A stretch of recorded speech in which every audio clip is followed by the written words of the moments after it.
বাংলাদেশ জাতীয়তাবাদী দল বিএনপির সিনিয়র নেতৃবৃন্দের কাছে আমার প্রশ্ন, বিগত 16-17 বছর রাজপথে যারা হামলা মামলা নির্যাতনের শিকার হচ্ছে, আপনারা একটু লক্ষ্য করে দেখবেন ওই শ্রেণীর নেতাকর্মীরা এখন কি অবস্থায় আছে। বর্তমানে আমাদের দেশে শতকরা 100 থেকে 95 জন মানুষই বিএনপি করে, যেটা প্রশ্নের মুখে পড়তে হয় তাহলে ভাই এতদিন আওয়ামী লীগ কারা করছিল।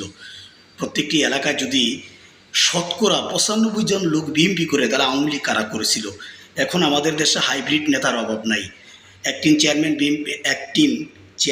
বিএনপির ভারপ্রাপ্ত জনাব তারেক রহমান বলেছিলেন মিছিলের পিছিয়ে থাকার ব্যক্তিটাও রাজনীতির পরিচয় পাবে। তাহলে আমার প্রশ্ন, এখন বর্তমানে আপনার বিগত 16-17 বছর যারা স্বৈরাচার সরকারের নিপীড়ন নির্যাতনের শিকার হচ্ছে, আপনার ত্যাগী নেতাকর্মীরা দিন দিন হারিয়ে যাচ্ছে।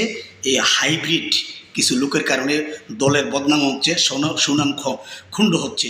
আমি আপনাদের কাছে প্রশ্ন ছুড়ে দিলাম, এদেরকে সুষ্ঠু তদন্ত করে বের করে তাদেরকে শাস্তির আওতায় আনেন, দলের ভাবমূর্তি ফিরিয়ে আনুন।